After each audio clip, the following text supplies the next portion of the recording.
Like location 2 was a spectacular failure. Oh, no, I thought I did not envision failure at the end of that sentence. Where was it and what happened?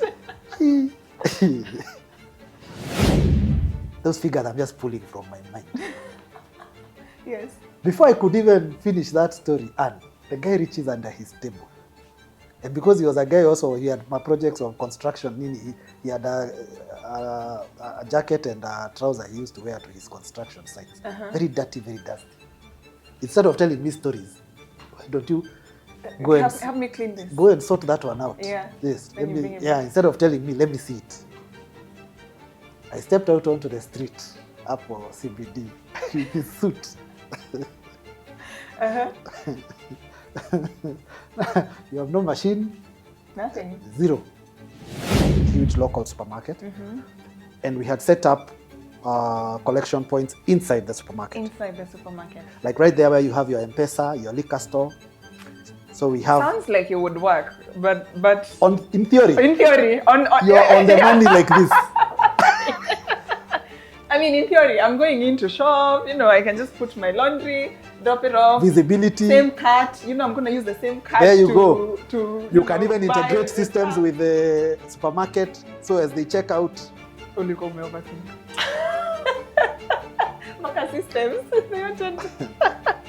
How did it go? It went. Tell us. See, it went. It went. The market tells you, sit down. Sit down. Sit down. This one you over. Sit down. Akili ni mingi sana. Sit down. Ouch. Good morning, good afternoon, good evening, wherever you're watching us from. I'll be your host, Muhia, and today I'm very excited. First of all, Happy New Year. We're happy to be back. We took a small break to sort of re-strategize, reorganize ourselves, and we're excited to be back. I'm even more excited for the guest that we are about to have on this show. Sam, welcome. I'm excited, I'm happy that we are having this conversation. He's a friend, a fellow entrepreneur, someone that I really, really look up to. And so I am sure as you're learning, I will also be learning. So karibu sana, Sam. Thank you very much. Yeah, we are very happy to have you. Please introduce yourself to my audience before we start. Thank you, Anne. So my name is Sam Wanyoike. I'm a father of 2. I'm an entrepreneur. And more recently, over the last 2 years, I'm also a business coach, but specifically within the laundry business space. So for the last 21 years, that's been my craft. Just trying to unpack the whole dry cleaning and laundry space. 21 years? 21 years, yeah. 21 years. Whoa. Yeah. That's a long time. Yeah. If we start from the beginning, it might take us. I'm not sure we'd cover it in... It might take us a while. That might take a while. But I think the conversation we want to have today is sort of based on what is stopping you as an entrepreneur, as a career person, from going after your goals or your dreams. What exactly is it stopping you? What exactly is stopping you? So is it fear? Is it yourself? Is it doubt? Is it money? Is it knowledge? What exactly is stopping you? And I want us to unpack this story from like our own experiences, your own experiences especially. And maybe we can start from the very beginning. Were you always an entrepreneur? No, I was not always an entrepreneur, although there are friends who challenge me and tell me entrepreneurship is a mindset. So sometimes you pick it up from very early in life, right? And you can find an entrepreneur literally anywhere, even within a formal working environment. So to your question, no, I was not always mainstream entrepreneurship, but I did pick it up at some point. So initially I was formally employed. I'm an accountant by training. Oh. So went through uni, studied economics, did CPAs on the side. Got employed. Same old script. Go to school, get a job, and live your life out. Get married. And all that good stuff. And retire. Exactly. But I guess entrepreneurs are the same old bunch. The restlessness just keeps tugging at you. And before long, I realized I wanted to try something. I wanted to do something. But we didn't know exactly what it is that we wanted to do. So in the course of formal employment, we started asking what can we set up. And it was those days, like I've told you, it's 21 years ago. It was those days when you'd have things like cyber cafes. It was also 21 years ago, that's yes. 2000 We're talking 2003, 2004, thereabout. Oh, wow. Yes, yes. So those are the days you'd have like people setting up small pubs. That was a thing. Cyber cafes. There are people who might not even know what a cyber cafe is, given how tech has really evolved. Yeah. But fortunately, where I was working, I had a colleague who was very good with research. So when I played to her a few options, including laundry, she was like, you may want to think about this thing called laundry. And we had very, very limited resources in terms of setting up. So we were asking, if it's laundry, how do you get around the question of equipment, location, logistics? Yeah. So she came back with her findings and she said, for laundry, the customer is very interested in affordability. They're also very interested in quality, but the one thing they really don't have is time. So whatever you do, just try and model your thing around convenience. And that's exactly what we did. So the little savings we had put together from a SACCO, small money. My co-founder and I, his name is Robert, we decided to invest in a small second-hand Suzuki Maruti delivery van. So, yeah, and then we sort of like fitted it out with railings at the back, so it looked like a tiny little closet. I thought you were going to say a location. No. What informed the decision to start with Maruti? The convenience. The convenience. Oh, I see. We needed to meet that client at exactly where they are. So it didn't matter whether it was the office, the home. We would come to exact. So if Anne called us from Dagoretti, Embakasi, Thika Road, we would hop on the Maruti and come over. And so, yeah, so you can imagine how frustrating that could be, given my co-founder had already exited formal employment. I was still employed. And very quickly, I saw something had to give. So I needed to come into this full time, right? But at the same time, my daughter had also just been born. It was lifestyle transitions and all that, and everything that comes with that. So yeah, very, very challenging early days, extremely challenging early days. But we got on it. You can imagine the frustration if you drive, like, for example, all the way to Embakasi. Yes. And then somebody gives you 2 jackets, or even 1. That does not even cover your fuel one way. It doesn't. Forget about the return trip to deliver that item. But here's the thing, Anne. During that time also, you get a chance to pick up a lot of data in terms of what the customer is interested in. So I've heard you speak about what stands in your way, and yeah, there are all those things. You're thinking capital, you're thinking equipment, and those early days. I think that's pretty much how my transition from formal employment went, and slowly through a referral kind of growth. I see. It started slowly but organically making sense. Was there like a resistance within yourself? Because, I mean, you're used to, let's say, a corporate setup. It's a fine lifestyle, you know? And now you're driving a Maruti to Embakasi to pick 2 jackets, launder them, and then take them back. Like how, because sometimes I feel like the thing that is stopping us is us taking that leap of faith and moving from your comfortable lifestyle towards, you know, your dreams. But you know, the reality of your dreams are like you still have to go through that learning curve. Absolutely. You're saying your partner had exited, so obviously you're seeing how things are rough. Was there like resistance, and how did you sort of like overcome that? That's a great question. I think, yes, there's a lot of resistance within. You agonize. I also think, in line with the question you've asked, a huge thing that stands in the way of entrepreneurs is your fallback plan. Please note, you're coming from corporate, you have your degree, you have your CPA, you have your qualifications. Like, there's a plan B. Yeah. If this goes belly Yes, up. so if this goes belly up, or you're struggling with what you've said, perception, what do people think about, because there was a lot of that. Like, people will talk to you like, are you sure? Including family. Like, are you Yeah, sure? yeah. Like, from a finance job, now, unaosha manguo. Your There's, statement imenihit. there's, Your there's, statement imenihit. there's like a, Were you yeah. like a managerial position in Oh yeah, finance? absolutely. So from a Right finance there with the manager, director. sahi unaosha nguo, eh? Right up there with the director. Like, How you're would that sitting make in you feel? interviews, interviewing senior staff. Yes. Yes. How would that make you feel? Then a few weeks down, you're crossing CBD, 10 hangers, 10 hangers. Yeah, making deliveries, completing pickups. So I also think it plays into who you are as a person. Is this something you're prepared to see through? How are you looking at it? Is it a 2-year story? Is it a 10-year story? What's your vision? So yeah, to your question, you do have those internal conversations. And sometimes they are amplified by the circle of people who you keep around you. Because there are places, when we started off, of course, you start with your friends and family. You tell them what it is that you're doing.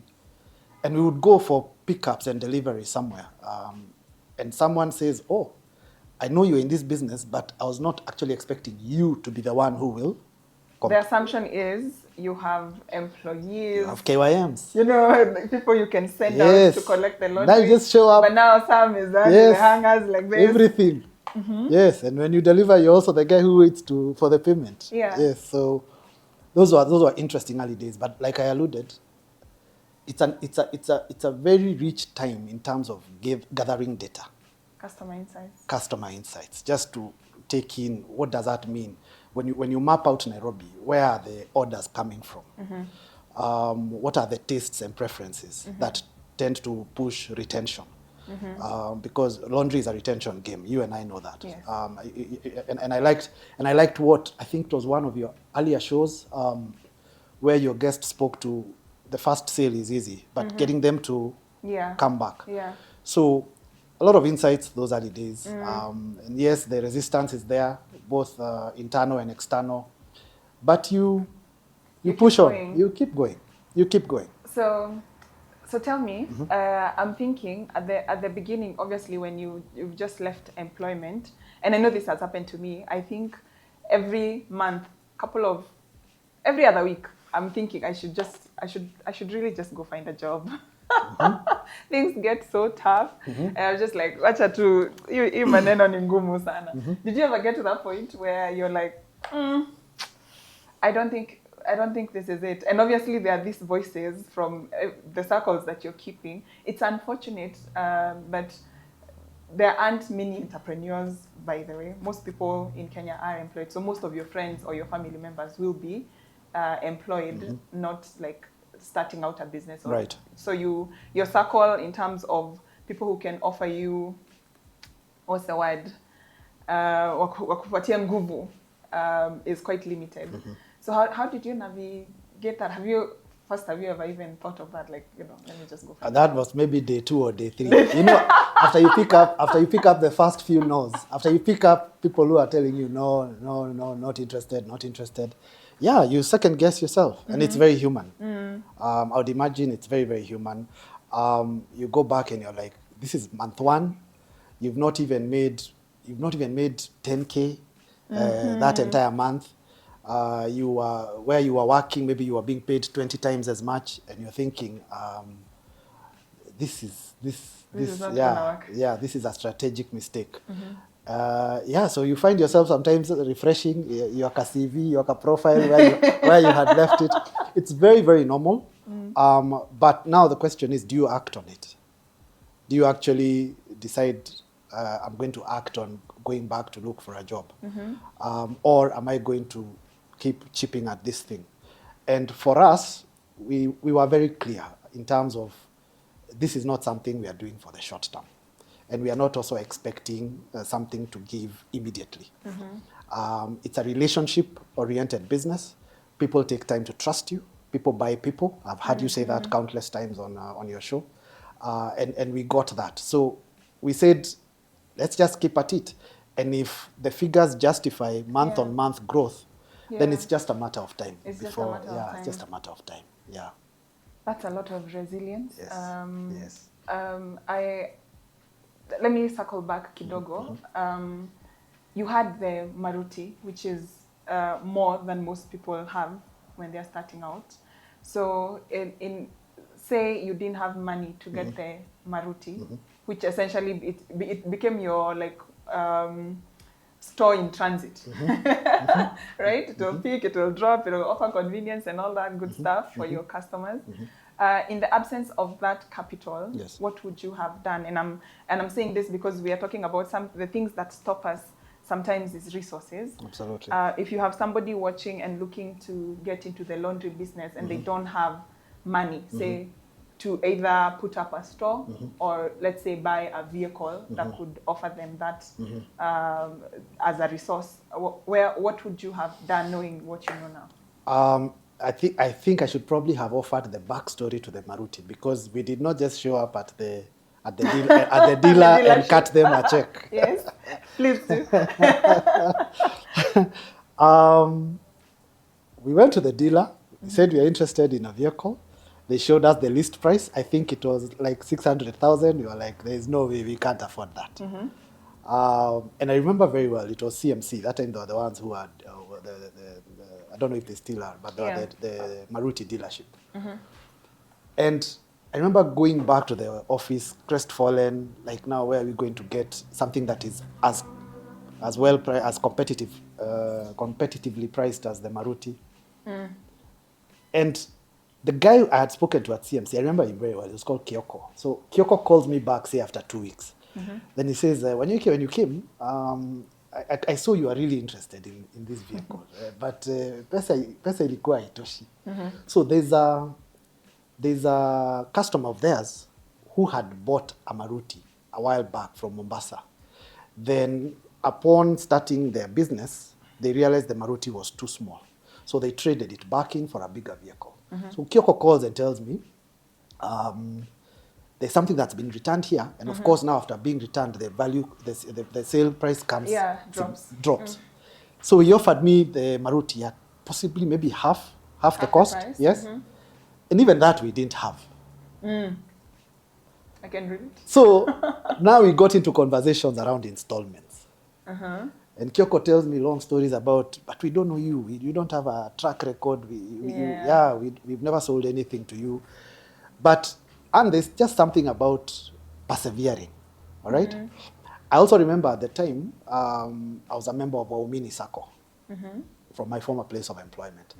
And I had borrowed some money, which, when you start a business, money just disappears. It just disappears. It's like a hole. So by the time we engaged CMC, we really didn't have the resources. So my advice to perhaps your audience is, don't just go to the shop and say, this thing is too expensive. And stop there. Engage. And eventually we did get into an installment, a payment plan with CMC. And we defaulted multiple times. Multiple times. Like those ones back at the send auctioneers and things like those. Yes. But we kept at it. Yeah. And I like saying also that the people you have around you really play into how you perceive debt. And you ask yourself, are these people who are cheerleaders? Do they cheer me on? Do they encourage me? Or do they paint the bleak side of anything that could and would go wrong? And there's even something they say in Spanish. They say, you don't just sit at home and expect that barrier will be overcome when you are in the house. Yes. You stick out your neck. You stick out your neck, You stick out your neck. You go out there, you knock on a few doors, you never know what will give. So that was the situation with the Maruti. Another question I get a lot is, okay, fine, you're picking laundry. How are you cleaning it? I was going to get to that question. Yeah? Yeah. But before I talk about how we were cleaning, you've asked me about what about that other person who does not have the Maruti. Yeah. I've told you more recently we've gotten into business coaching, where we coach people how to get into the industry. And I can't tell you, Anne, the number of mamafuas who are doing crazy things in the laundry space. For example, I had a lady who came on maybe 2 weeks ago. Started as a mamafua. She has a bunch of people around Karen Dagoretti, where who contract her Came in as a student. She came in as a participant, as a student. As a student. Yes, on our platform. So she has this database of people who she has been cleaning for the last maybe 5 years. And at some point she realized, when I sit somewhere in Dagoretti in a central place, and I get a call from Karen, I get another call, say, from Ngong Road, another call from Langata, I'm unable to split my time. So she invested in a small washer, a small laundry machine. So instead of her going to the clients, she just places a call to this, or she chats the clients on WhatsApp, and she sends a rider who just goes around picking up all that laundry and brings the laundry to her, to her place where she is at. Yeah. Now she's grown it to a point where the kind of laundry that she's getting every weekend has outstripped the equipment's capacity.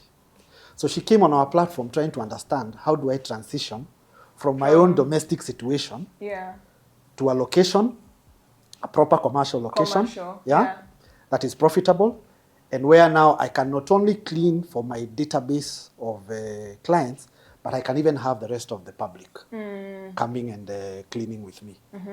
Now, when you're thinking mamafua, what did that person start with? Wow, nothing. Beyond her 2 hands. Beyond her 2 hands, nothing. Yeah, that's very true. First of all, kudos to her. There are so many lessons I could pick from there, because sometimes, most of the time, what is stopping you is a mindset. You're looking at the problems, you're not looking at the opportunities. You want to start today and take off tomorrow. You're not willing to put in the work that then propels you to that point. Because if let's say, for example, someone who is employed, for example, today, were to say, okay, I want to start a laundry business. And when they look at the resources they have to start where the mamafua started, for example, most will not be able to do it. No. Most will not be able to do it. Because you want, I don't know if this has happened to you, but I'm also an accountant. Yes.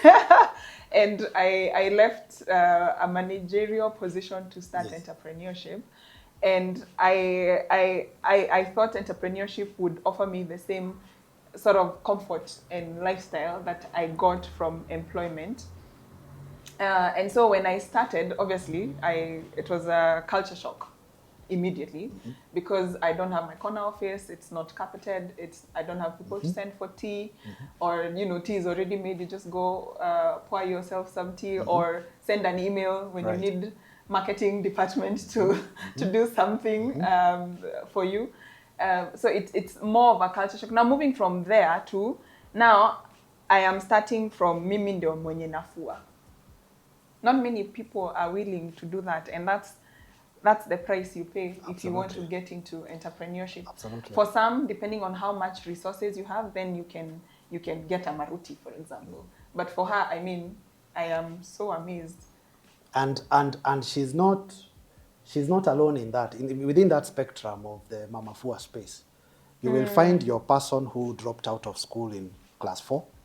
You'll also get university graduates who've decided, I'll start down there. And that's why I began by saying it also draws from who you are as a person.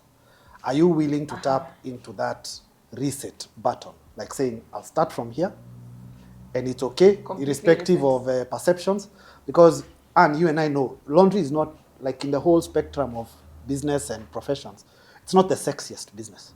So people will look at it, people will frown upon it, people will I mean, it's right there in that bucket with garbage collection and all those things, like cleaning up society, all right? So it also takes a certain personality to embrace it. And there are people who will come on the platform and they speak very fluent, articulate English. Yeah. But the manner in which they have positioned their thought process, you find them doing way, way bigger things, and within a shorter time, than the typical person who has transitioned through corporate. And I agree with you. That corporate setting, it really, they're like blinders, like the blinders you put in a Yeah. horse. They are like blinders. So you will hear, even on the coaching, there are people who will come and say, I'm an IT expert. I'm thinking about getting into the laundry business. But now they are thinking of themselves as the people who will come and transform it from an IT context.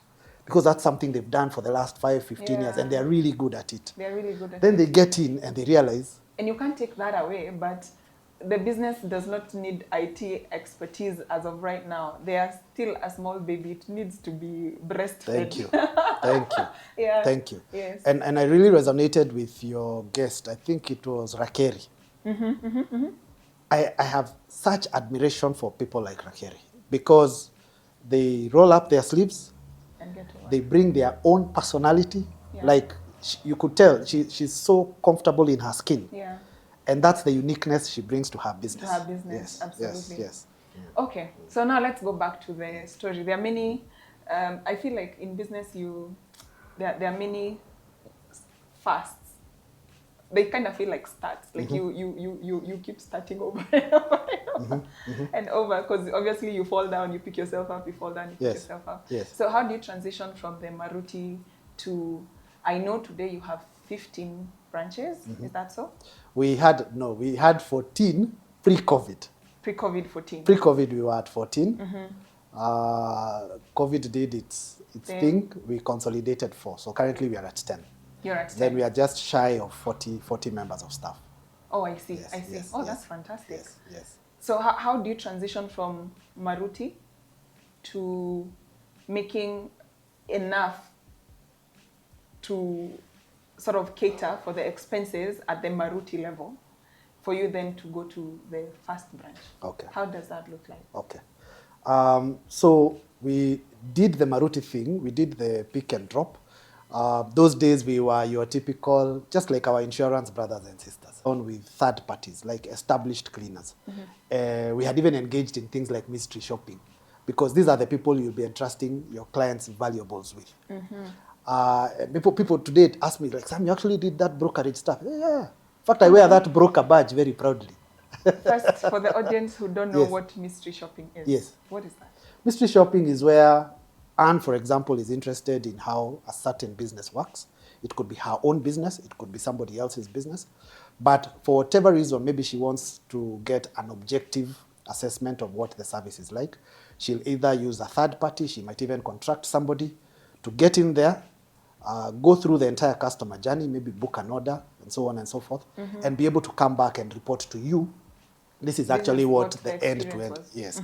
So we engaged in a bit of that, and what that allowed us to do was, you would now be able to tell, if I go to Anne's house and she gives me her 50 kilos of curtains, I will not take them to supplier A, I'll take them to supplier B. Oh, Based on their infrastructure, the kind of equipment they had, their turnaround, and that kind of thing. Yeah. If I go to somebody else's place and they tell me it's a restaurant setting or it's an Airbnb setting, we knew. So we had about 3 service providers, and now the Maruti now will be just running around in the fulfillment of the pickup and the drop-offs. Yeah. So that's how it initially was set. Then I want to say we did that for 3, maybe 4 years. 4 years? Yeah. Just telemarketing from the second floor of an office on Koinange Street. Just telemarketing. I know our next episode is on sales and marketing, so I will pack this. We will unpack it in the next episode, because I'm really curious to learn like how you were able to grow the numbers. Yes. But how do you move now from the Maruti situation to your first branch?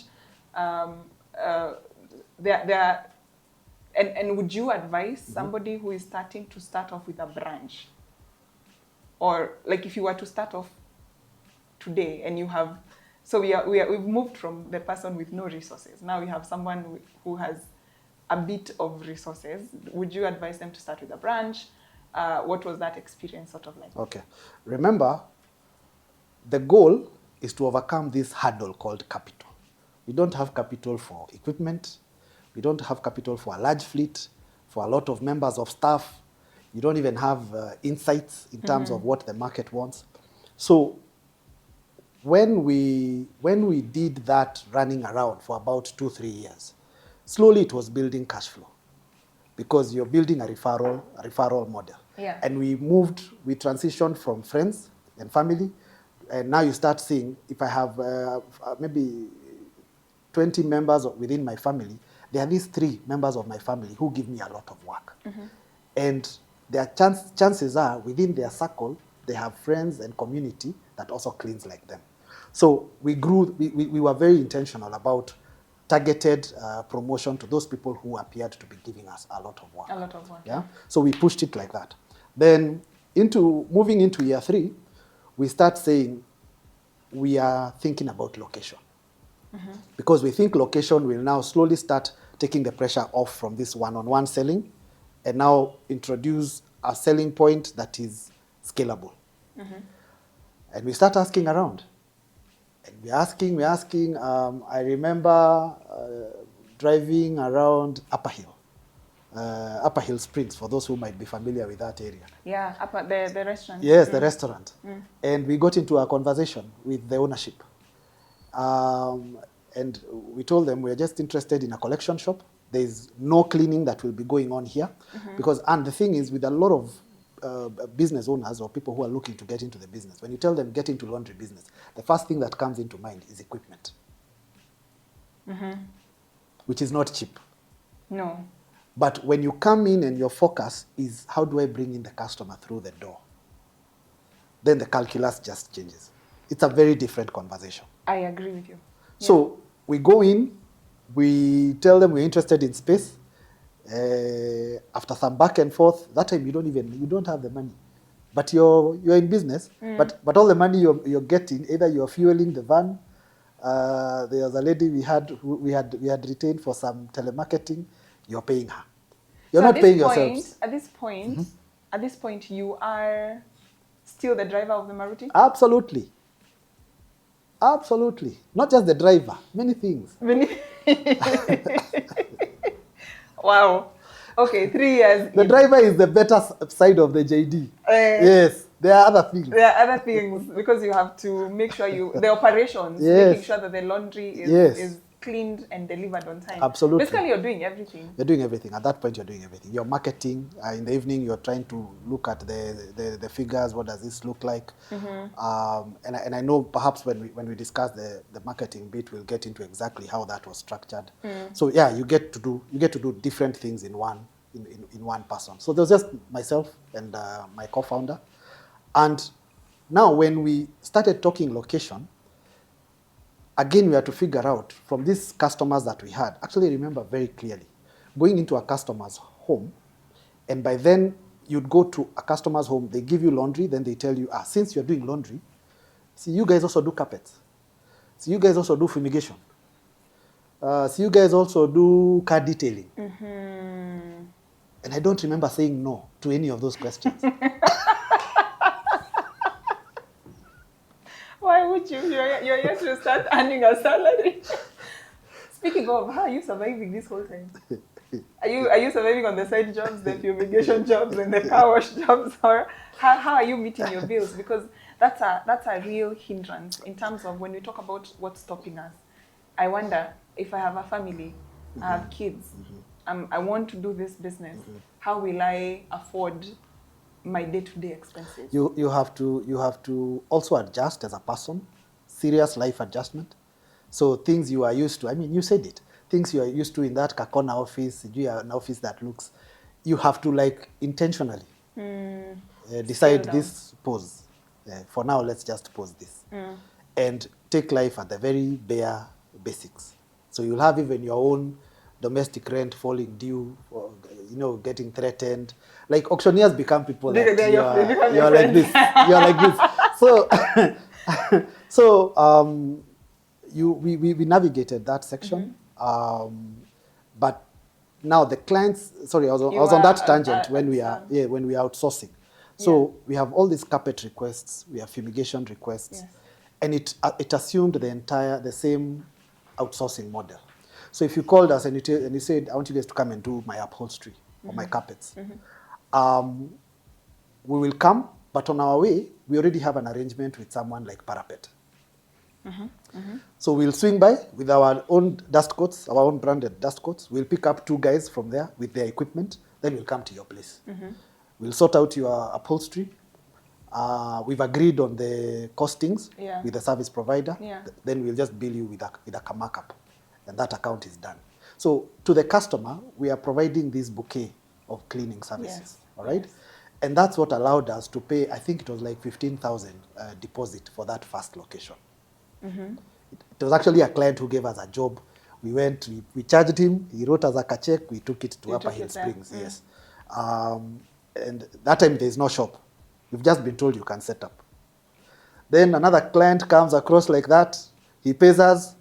I go to a place in Umoja, it was near where I was staying at the time, a place called Mtindwa. I know Mtindwa. You know Mtindwa? So they do a lot of welding and fabrication. Yes. So I did like a 5 foot by 5 foot kiosk.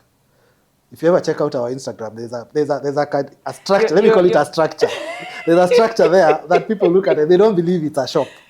You're going to have to send it so that we put it in. We want to see how your first branch looks like. So yeah, and one of the owners at Upper Hill, one of the group of landlord members, so he told me, don't even say a lot of things, just right there, drop your laundry here. Drop your laundry here. To this date, that remains our differentiating call to action. Yes. It doesn't matter which location you go to. And it's become so compelling over time. Now I'm getting into the marketing. Sorry, I default to marketing. But it's become so compelling over time that clients don't even need to see our brand name, allmylaundry.com or something like that. Drop your laundry here. Drop your laundry here. So, and that's what we set up. It was tiny, like a tiny shack. It could barely fit 15 suits, 20 suits. So if 2-3 clients dropped their orders, you'd have to figure out. It's full. It's full. You can't even see the attendant. You can't even see me because... So I'm picking quite a bit of lessons from here because there's this image, when you want to start a business, there's this image you have, like how you want that business to look like. And obviously, I feel like it's ego driven. It's not, the business really doesn't need all of that, especially when you're starting. You feel like, you know, I am this person and therefore the business that I'm building needs to reflect that from the beginning. And I'm looking at your 5x5 shack. I have seen the photo and I'll insert it here because I've seen it. It's like a Coca-Cola kiosk is bigger. Way bigger. Way bigger. It's like half of a Coca-Cola kiosk, maybe even a third. And I can't believe that is what now is laundromat. So I guess the lesson I'm picking here in terms of what is stopping you is, again, mindset. Being humble enough to start from scratch, however that looks like. I feel like could be the reason some make it and some don't. Because I've seen many, in fact, just in this location, we've seen many businesses come and go, me and you, right? Many. So they open, they look nice, they have branding, they have everything thought out. You can see somebody spent, let's say, 4 million to set it up. But the one thing they did not think about is once this is set up, how am I going to get your clients? To get my clients. And I think the thing I am getting from you is that figuring sales first before investing a large amount of capital is best, as opposed to investing first, then figuring out how to sell later. Because right now you have a 5x5. How often did you need to empty it? Like in terms of, empty I mean major. Like Monday it would fill up because everybody has come from the weekend and they drop off their suits. Upper Hill is a business district. Yes. So they'll drop off their suits. So when the suits are processed, you're not going to fold them. They need them straight on a hanger. Yes. So it would quickly fill up. You have the Maruti parked there. Sometimes you offload some of them into the Maruti. At some point, the Maruti has to go for deliveries. So you have to figure out. And sometimes those constraints are good because they also push you now to get innovative and creative. And for us, now we started pushing the home delivery model. So if you brought your order to the branch, would really try to nudge you see. towards the home delivery once the order is ready. Yes. And the other thing that helped with is when you drop off your order, since you'll not come back for it, it allowed us to make the case for you to pay in advance.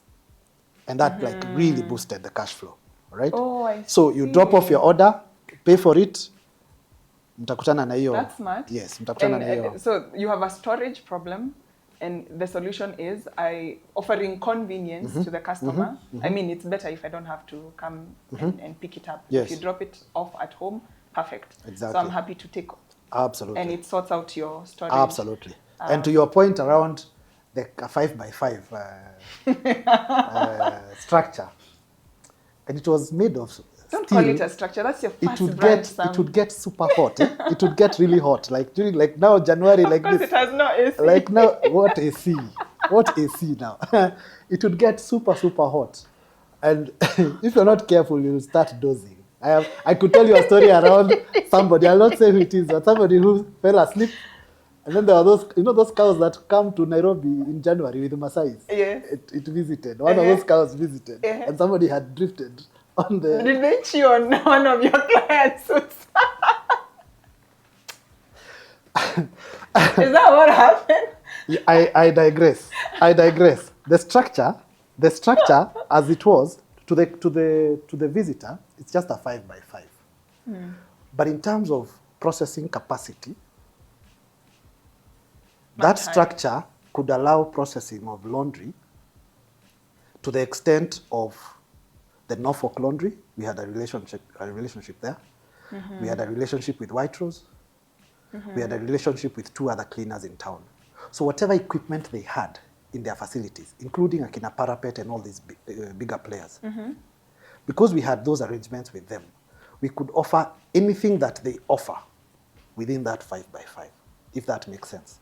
That is So to that person who is wondering, okay, fine, I can only afford a 10 kilogram washer. You do not need to be limited. You don't need to. Yes, Yeah. you don't need to be limited or confined by whatever you can afford. The capacity of your equipment. So long as you can demonstrate to these third parties that I'm bringing you 50,000 shillings worth of work every month. Yeah. So you can't be like charging me the same thing with the regular individual who walks in. Walk-ins, yeah. Yes, those are the conversations. Yeah. And we would get into those negotiations. We would assure them of certain things, and then they would assure us of parameters around quality, timelines, and so on and so forth. Yeah, because at the end of the day, and I think it was, I can't remember which guest on your show who said, the client really, they care about where their items are processed. But for them is, are you consistent? Are you reliable? Are you reliable? Are you able to Can I deliver rely on you? each and every time? Each and every time. Yes. Whether that means outsourcing, whether that means you have a place in Mlolongo where you do the actual cleaning, that's a secondary concern. But are you able to consistently deliver on the quality? Yeah. Another follow-up question on that. Why Upper Hill? How did you arrive at the decision to start at Upper Hill? Our preferred space would have been CBD. It was well beyond our means. Beyond our means. And I remember those days, you needed to pay goodwill. Absolutely. Before, like basically, even in that 5x5 would cost you some goodwill. Absolutely. Yeah. Absolutely. And I also think there was something about the way the gentlemen at Upper Hill received us.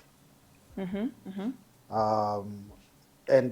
by the time, and also on our platform, we do talk about that. When you're thinking about a location, we've opened and even closed some locations. I could talk about that.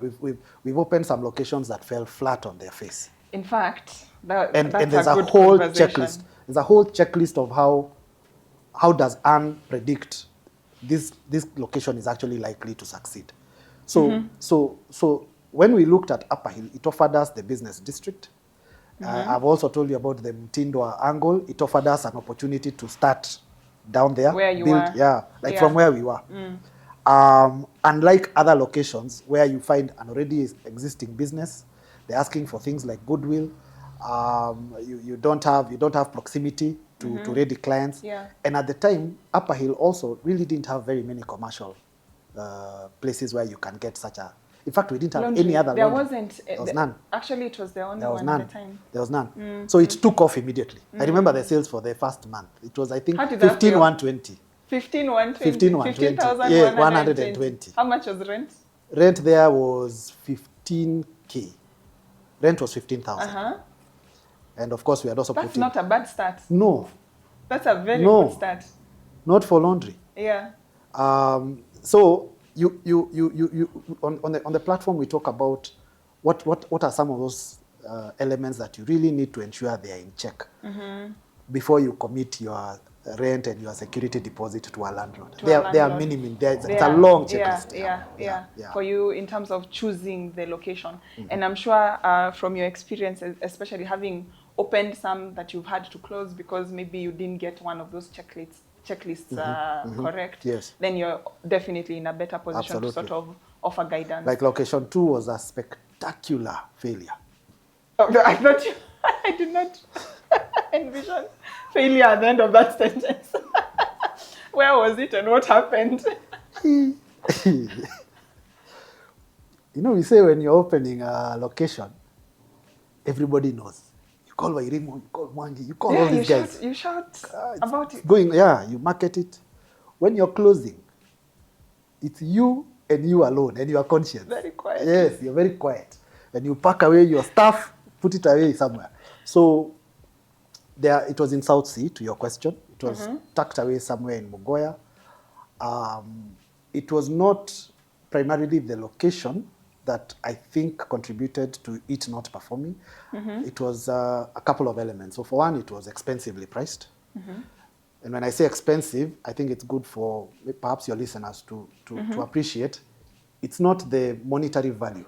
It's expensive vis-a-vis whatever traffic you're drawing in.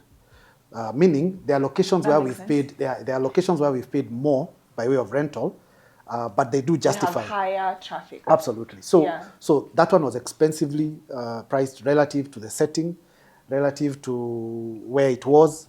It was also obscured. It didn't enjoy the kind of visibility perhaps you might like as a laundry business owner. Then also in laundry, we say when you're setting up your laundry location, you want somewhere where your target audience can fulfill more than one retail errand at a go. At a go. So you don't want a standalone unit. You want somewhere somebody can come, do their M-Pesa, do their barber shop, their photo studio, their butchery. Maybe there's a supermarket. All those play into the economics. When I look at the upper hill, I'll drop it off when I'm coming for lunch. Absolutely. Yeah, coming for lunch, really you have your convenient. girls' chama there. Something going on, So there are those elements and others that we say it's important. You look at what does this mean. There's security. Security plays into how early can I open? Can I open at 7 o'clock? Can I stay on late until 8 p.m.? Yeah. And staying on late means it's more convenient for your client, but it's also secure for your employee, for your staff, to be able to close at that hour and still make it home without any issues. So those are another reasons. That's why we felt South Sea, and we pushed it 18 months. Like escalating commitment. Yeah. Like a relationship. He will change. He will never change. Even when you know the likelihood of this situation changing. Escalating commitments. I love that statement. That's what the psychologists call it. Yeah, it's irrational escalation of commitment. I feel like maybe 6 months in, you know whether it's gonna work out or it's not gonna work out. Sometimes you're just delaying the inevitable. Absolutely. I would say even the second month in, you already know. You already know. Yeah, you already know if this is gonna be a hit or not. Yeah, because like the third one, now location 3, by which time we are still outsourcing. You're still outsourcing. We are still outsourcing. So equipment can wait. That's what I tell friends. Yeah. Yes. Let it not be like something that blinds you and tells you I have to get into this with equipment. No.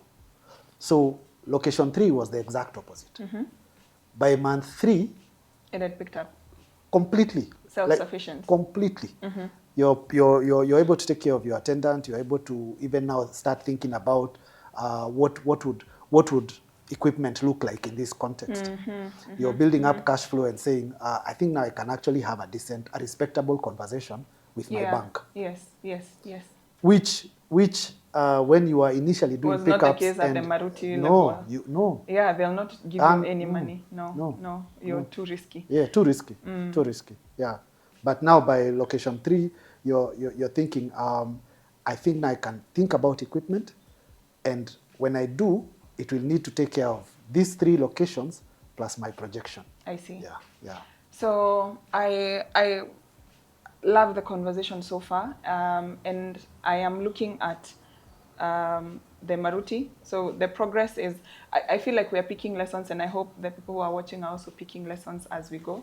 We've looked at the Maruti and the challenges that could have stopped you that did not. We've looked at setting up branch 1. In fact, there are many, you offer courses, and I actually attended one of your workshop, which was last year in Feb.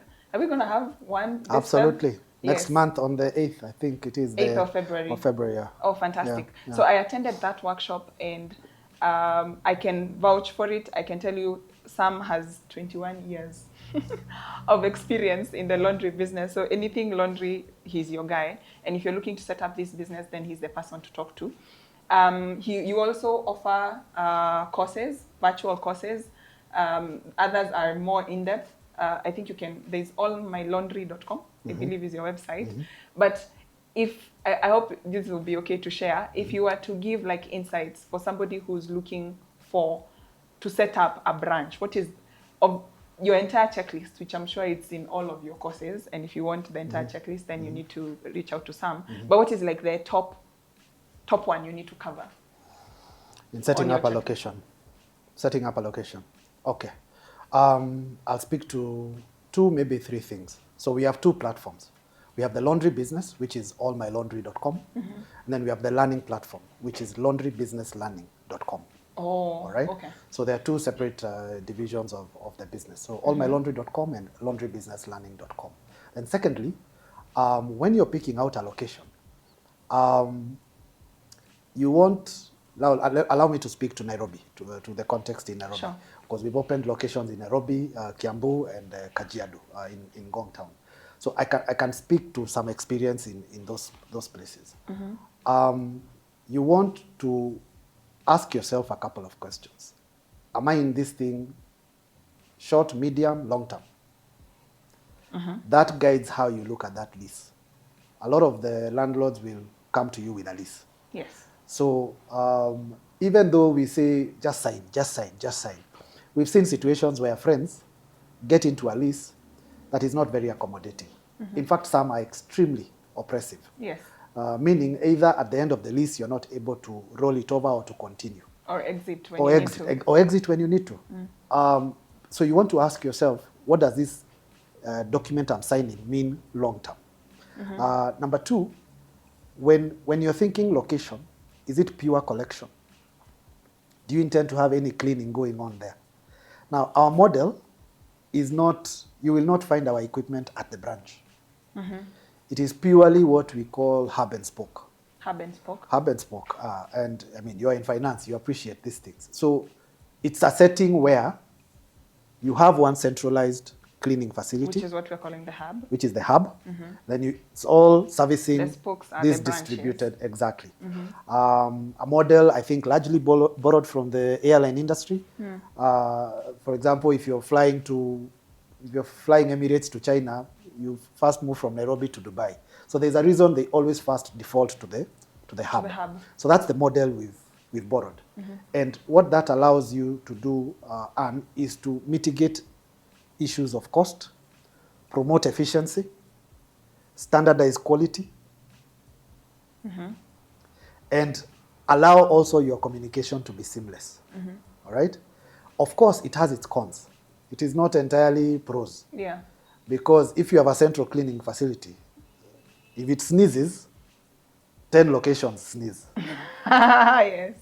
They all catch a cold. They all catch a cold. No. Yes. So you also have to be alive to such exposure and provide for the appropriate mitigation.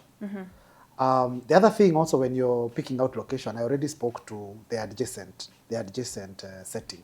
What does it look like?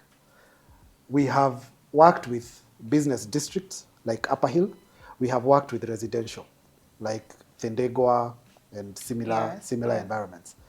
And all those bring different dynamics. So for the laundry space, the person who comes to Upper Hill will more likely lean towards their suits, their formal wear, etc. And half the time they'll have their laundry in the car.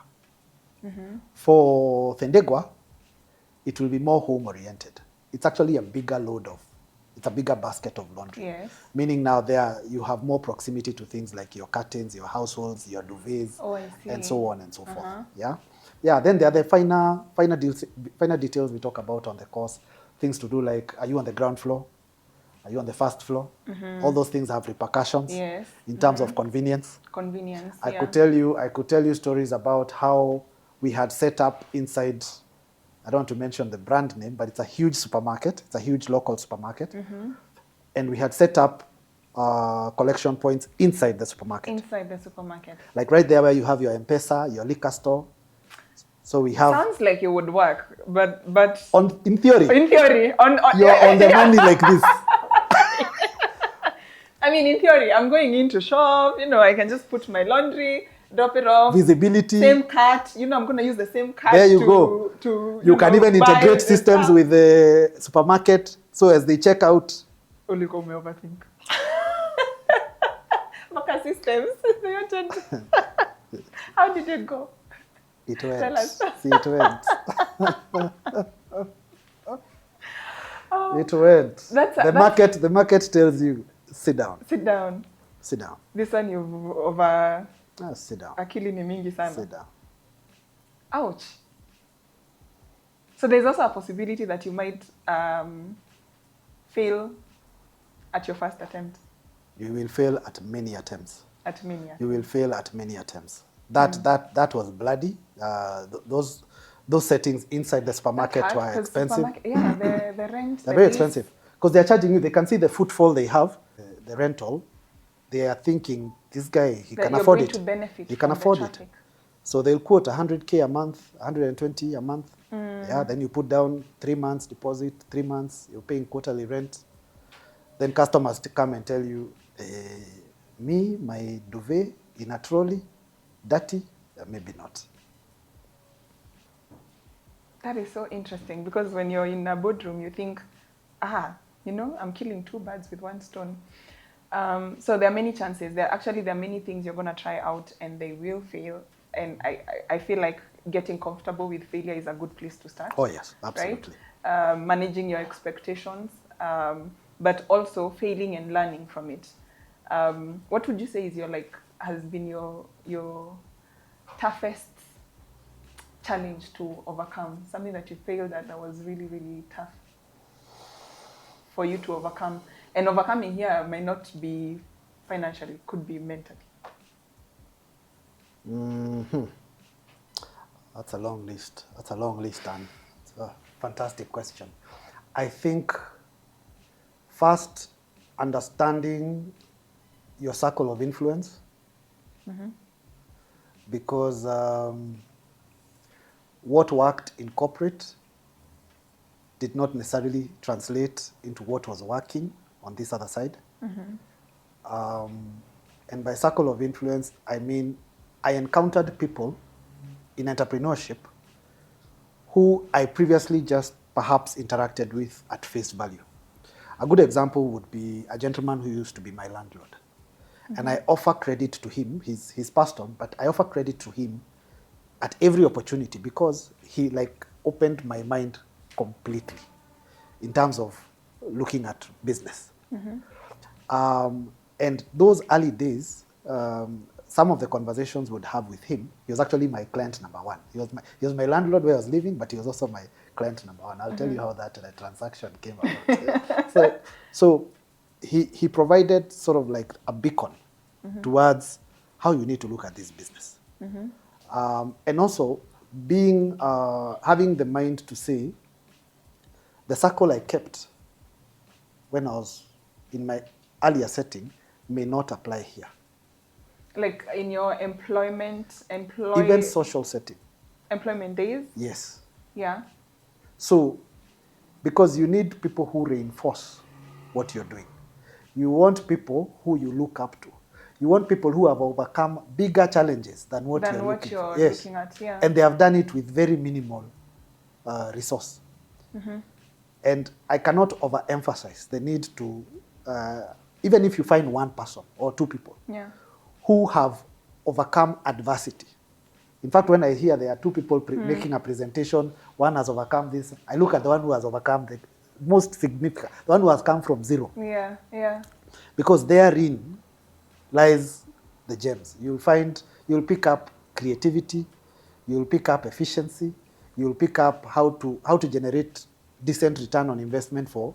Basically mentorship. Absolutely. Absolutely. Basically mentorship. Absolutely. And in my first interaction with this gentleman I'm telling you about, yes, I had actually gone to pay rent where I lived. And we had not yet started the laundry business, but we were getting there. We were not there, we were getting there. And this is before the Maruti? Yes, this is before. So he tells me, hey, so what's going on? Are you still there? He knew where I worked, so he asked me, are you still there? And I told him no. You know, entrepreneurs, we are told we speak as if something is already happening. We speak futuristically. Futuristically. You say no. So I said, no, I left. You what had are you doing? Had you? You were struggling with the... Yeah, I'll tell you the story. So he asked me, you left? I don't know. I'm not there anymore. What are you doing? I said, we got into this project. It's laundry. It's dry cleaning and laundry. However, it's not the way you understand it. Confidence. I had your guest Rakeri here talking about confidence. Yes. Let me tell you, confidence is everything. Could you mean me? He told me, hey, what do you mean different? I told him, now, instead of now you leaving your office, your busy staff to go do we come to you. Whether it's at home, at the office, we come to you, we pick, then you, how much do you charge? I told him, we charge this. Those figures I'm just pulling from my mind. Yes. Before I could even finish that story, the guy reaches under his table. And because he was a guy also, he had my projects of construction. He had a jacket and a trouser he used to wear to his construction sites. Very dirty, very dusty. Instead of telling me stories, why don't you go and help me clean this? Go and sort that one out. Yeah. Yes. Instead of telling me, let me see it. I stepped out onto the street, up for CBD, with his suit. You have no machine? Nothing. Zero. I looked around, I got into the first laundry there. Hey, how much a suit? How much a suit? How much a suit? Was it more than what you had charged, or? It was roughly. I think I was going to make like 30 shillings or 50 shillings. Yes. Before packaging. Before packaging? Before packaging. So I took it to a gentleman there. He cleaned it. Following day, I pick it up. It was a green suit. I dropped down. I went down Pale Koja. There's a guy there who used to sell polythene bags. Picked up a polythene bag, wrapped it nicely. Because now I couldn't take it in the brand of the service provider. The service provider had branded bags. Yes. So I went. Got yourself yeah. And when I took the delivery, he had another suit ready. Ata hii enda nayo. So on our system, you'll see his client number 001. 001. Yes. Oh wow. Yes. That's amazing. Yes. But and his attachment to the business remained and sustained for the remaining part of his life. He was like our top client for about 15, 18 years. After that. Like he would come to the branch, and if there is a gap, he would call. Something is not right. Something is not right, yeah.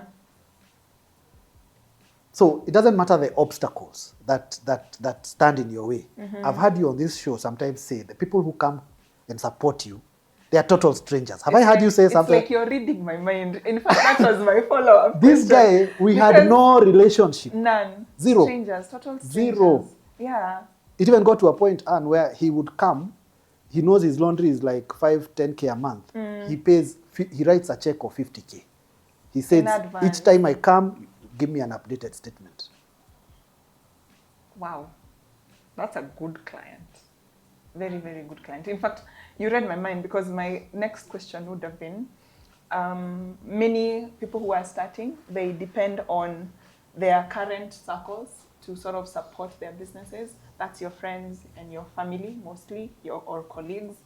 Now, former colleagues who are looking down upon you that you are now cleaning clothes and they don't trust your abilities, or for whatever reason, they don't support you. But how was it for you? How was it? Do you mean specifically in terms of the growth? Yeah. Or? Like at the beginning, how did friends, family, how did those relationships translate into business? Was it the way I've experienced it? I mean, I've gotten way more support from strangers. I see. Our first database, like myself, my co-founder, we drew up a list, your friends. So all these guys you've been catching pints with, you've been going, long list. And then you reach out to them. That time, tech was not where it is today. Yeah. So you reach out to them maybe on text or something like that. You say, this is it, we are picking, we are delivering. The response, very lackluster, very lukewarm. I would actually say where we got the most traction, relatives, yes. Like I know our firstborn sister, at the time she worked in an insurance setting, and I really leaned on the model they used. Because the insurance approach to selling is very defined, it's very structured. And I think those elements exist across, it doesn't matter the product or the service that you use. Those elements, you see them playing into it. So I leaned on what she was learning, where she was working, and what seemed to work for them. And as I told you also, a lot of our early days were referral, meaning it was over the phone. Yes. So if, for example, just now to illustrate at a granular level, if we called a colleague, say of a former colleague or a friend, or maybe my sister's colleague, and she told us, come and pick, it's okay, come and pick the laundry, we would look at the basket that she has sent. And we were very intentional in saying, we are already gotten one leg in through either Anne or my cousin or my sister. But it's incumbent on us to take it beyond. Yes. So if you introduce us to your colleague called Joyce or Wahoo, so we'll make sure we extract some kind of referrals from Wahoo. Some value from Yes, her as yes. well. Because your friends and family will not sustain. If anything, those third-party strangers are the ones who provide you like completely objective feedback. They'll tell you this thing is not making sense to me. Yes. This thing is not service. yes. Wow. Yeah, you guys delayed it. If you delay the delivery again, we are done. We're done. Yes. Yeah. I remember early days, since it was that referral model, you ask for referrals from all your clients, and because you don't have a very large database, you have maybe 50 clients. So you can actually go around them in telephone calls in 2 mornings. You exhaust them. Yes. Then you decide maybe on Friday you'll start again. Yes. They get upset. Why now, are you calling me twice? I tell you, Wanyoike, I'm the one who wears those clothes. You're gonna have to wait. So when they need laundry, I'll let you know. I'm the one who knows. Yes. So. But you're so desperate for a sale, man. Oh, starting a business is hard. Now, last question when it comes to what is stopping you. I think we've covered self-doubt, we've covered resources, we've covered mindset. I want to circle back to resources, and I think there is maybe a question I didn't ask. You've mentioned many times that when you're thinking about setting up a laundry business, equipment should not be first on your list. Tell us why. Equipment is important, but it should not be the deciding factor as to whether you will kick off operations or not. For one, laundry is very broad. Laundry is super broad. So, and in one of the early courses we talk about on our platform is modeling. How do you model your laundry business? And by modeling, we mean Are you going after individual walk-ins, the retail? Are you going institutional, your serviced apartments and your Airbnbs and your restaurants and so on? Or are you one of those friends who are very connected, like in public offices, county governments, where you can play the whole tender game? And until you establish, this is actually the segment within the market where I enjoy the most competitive advantage, you do not want first to bring in or to commit to significant equipment. But once you've established, actually this is where I think I can sustain momentum. This is where I think I'm really well differentiated. Then it makes sense to say, let me go back and put 1 million shillings or 5 million shillings in equipment. And I can't tell you the number of friends we have seen who come, very grand ideas, they ship in equipment or they buy from local dealers, only to realize 1 year, 2 years in, I should have probably gone for this kind of equipment. So we advocate, test the market. Test the market first. Test and test and test. Yes. If there's anyone who will provide proof of concept, social proof, it's your client. It's your client. Yes. So allow them the opportunity. Yes. And then invest after. Then invest. Then invest. The other reason we find equipment really not to be front and center. In our experience, we've seen equipment vendors like really pushing the entrepreneur to pick up certain brands and this brand and the other brand. And granted, if I'm an equipment vendor, what am I going to do? I'll do everything in my power to get you to start with the equipment. Even when, like you alluded, the more important or the priority is to bring the customer through the door. First. And given that we've walked that path, part of our coaching platform and part of how we think about giving back to the industry is allowing entrepreneurs to also have the opportunity to test out their version of their own business.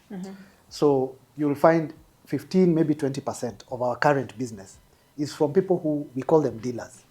People who, they have no sense of a factory or a workshop. They have nothing that looks like a factory. They just have 1 or 2 collection shops. And they decide, these are the people who are going to take care of my back end. We have a bunch of those. And I could give you case studies for days. And like there's a lady, she continues to amaze us. She started off on this Kikuyu Keno stretch.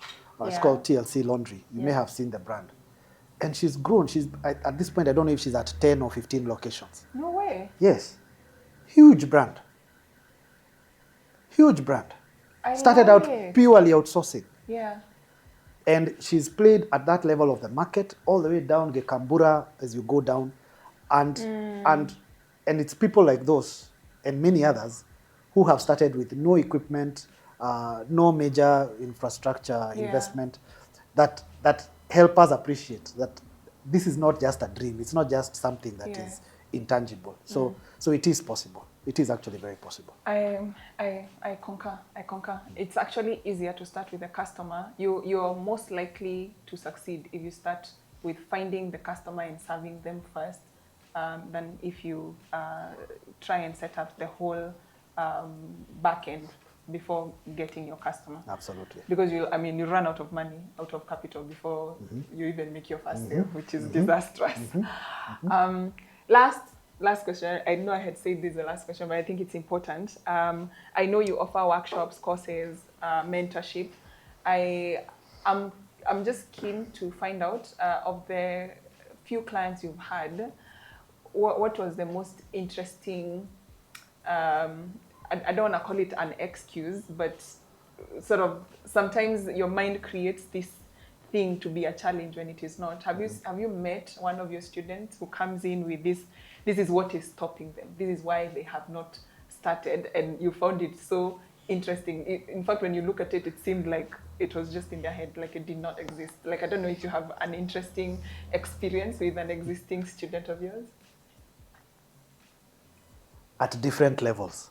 So there are participants, I like calling them participants. There are participants who come, either they are at the starting point, like they've not yet set up anything, they just have the idea, they've done some research, visited a few laundries and so on, but they've not yet engaged. There's also another category, they've already started, but they've not yet gone all out. They've not yet like decided this is the thing. A big part What of do you mean they've not? They've started, but they've not started decided this is the thing. we had somebody come on the other day, and usually typically this will be colleagues who have a fallback plan. So either they incorporate, they really want to get out. Oh, I see. It's a side thing. It's a side thing. Like, you know, so they have not yet fully committed to this process. they've not fully committed. But they are seeing examples, they are seeing opportunities for coaching, but they've not yet committed. So the first category, a lot of participants will come and say, I'm struggling with capital. And I ask them, okay, if you had the capital today, like we told you this platform is going to offer you the capital, what would be your next challenge? Then there's some awkward silence. They imagine they have a challenge with capital and it stopped there. So you've not thought HR, you've not thought who you're going to hire, you've not thought how you're going to select a location, you've not thought about the systems you're going outsourcing the laundry outsourcing. Service. You've been completely consumed by a the word capital. called capital. Yeah. That happens a lot. So when we now engage them, we ask them, hey, let's unpack what capital looks like to you. Like if you had 1 million shillings, how would you appropriate it? And now that's where the real value of the coaching comes through. Because you appreciate when we speak from a point where we don't have the information or we don't have practical experience, then priorities are all over the place. Yes. But when we now start coaching and slowly guiding you towards having customer acquisition conversations, a light bulb, The conversation yeah, completely. Yeah. Completely. And now you hear somebody saying, oh, in fact, I was thinking about how I can leverage social media, how I can create short stories or short reels. Then everything changes. Yes. And it moves now from being a dream to the possible. All right? So I would say... They stop seeing the obstacles, they start seeing Exactly. what the possibilities could be. Exactly. In fact, there's a beautiful book called The Obstacle is the Way. I would highly recommend. You sent it to me. Yes, I love it. I'd recommend it to your listened, audience. It really speaks about how do you flip, Yeah. how do you flip something that just looks completely Unattainable. insurmountable. Yes. How do you take that and flip it and just actually make it the opportunity? Yeah. And you know what they say? If it was easy, we would all be. We'd all be doing it. We'd all be doing it. Yeah. And this other section? Now, this other section, I find a big part of the obstacle, like we highlighted earlier, is within them. Is within their current setting. They are For me, it's still work in progress, how to crack this category of friends. Because I can see they are shackled by their current situation. Of course, a lot of them, there are a few of them who are younger, Gen Z younger, but a lot of them are somewhere between 30 to 45. Meaning they might have, there's a good chance they have young families. They're thinking, if I step out and maybe my partner or my spouse is not plugging in, what happens? They are also dealing with the situation, because we really unpack the motivation. Why are you doing this? Why are you doing this? There is that segment of participants who come and they're in that chasm, if I can call it. They're in that place where they are trying to transition and they're also trying to make critical life decisions. There are life events going on. So you also don't want to be the coach or the mentor or the support system that offers false hope. You have to be realistic with them. You have to completely lay it out for them. There'll be tough times. Your lifestyle will be impacted. Yes. And it doesn't necessarily have to be the transition into business. You've even seen transitions where somebody was laid off. Yeah. And immediately they were impacted. Maybe they had to change their schools for the kids' schools and so on and so forth. So usually we try to paint and push the focus towards the clientele. How do you bring the clientele through the door? And the good thing about this industry is it is something you can even test out when you're still in your 8 to 5. When you're still employed. Another thing we've seen, especially within the corporate setting, there is this perception, and that I want to offer the best service. The best product. The best. Like, I'll be so differentiated. I'll be super differentiated. I'll go and pick, like a common one. A common one is I'll go and pick up talent, my customer service, from that hospitality institution. Yes. I'll take nothing I less. will pay, yeah, I'll pay 30K, I'll pay 40K a month. Month 3. You know, when you're in You hear, corporate, you see these awards. Sam, do you know someone who is looking for a... You see these awards. best employer in the country. You see, those are the organizations Yes. they're working for. And Employee so of the month. They want to, what they've learned in corporate, to Yes. translate to business. But you and I know, and especially because we've been both in finance, I feel like my experience in corporate is only making sense maybe now.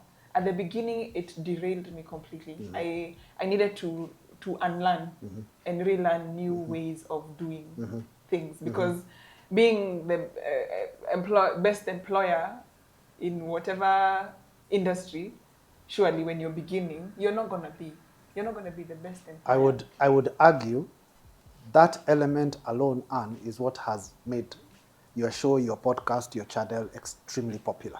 Because you do not live in the ideal. Your show does not lay out idealistic ecosystems. Yeah. No. You actually bring in everyday men and women who know what it means for an employee to desert you on Friday, like with zero notice, for someone to show up through the door, to show up at the door, and day number 4 they're already stealing from you. I've seen those in your those employee theft, employee theft, because coming to work drunk. because those are the things that happen out here. Yeah. And especially before your business now grows to become something that is supported by systems. Yes, there'll be the initial stage. Your child has to crawl, walk, run, and eventually fly. So basically what you're saying, the challenge you see with this section of participants is mostly they're not able to fully commit, and some of them when they they seem to have fully committed, but their ideals are nowhere near what the reality is of starting and running that business. Absolutely. And the few who have seen successfully transition, they still, I see them taking a step back. Let me take a step back. Let me understand this thing for what it truly is. What it truly is, yes. And if it's this small, I will treat it as that it's small. If it is something that has a lot of potential, I will adjust accordingly. But it is not me bringing all this library of what I believe to be true and trying to impose it on this small baby. It's a small baby. It is. Yeah. It is. Yeah. Wow, this has been an amazing conversation. If you are stuck, and I think we began by saying what is stopping you, or asking you guys what is stopping you. Is it fear? Is it doubt? Is it skill? Is it limited resources? What exactly is stopping you? And if you have an idea that maybe you want to pursue laundry as a business, or cleaning, I believe they are sort of all in the same space. Sam is the best mentor you can have in that industry. You can reach him on allmylaundry.com, and also laundrybusinesslearning.com. laundrybusinesslearning.com, and he has a workshop that is physical. I don't know if it's to be like one-on-one as well. It is one-on-one. It is on the 8th of February. I think the poster will go out very shortly. I suspect it might be at the Radisson Blu. Very fairly priced, but it's a place where you meet community, you bond, you learn the trends, all that good stuff that we have discussed here. You get to interact with all these people. So thank you so much, Sam, for coming to our show. I don't know if you have any last words. You're only limited by your own mind. That's the feedback we get a lot from our coaching platform. People go through it and they say, I feel like I'm now just limited by my own mind. That's true. Yes. Yeah. So the obstacle is the way. Thank you. That's a book, by the way, recommended by Sam. And thank you so much for spending a whole hour with us. I hope this has been helpful. And I really, truly hope that this has given you just a little bit more courage to fail forward and achieve your dreams. We'll see you on the next one.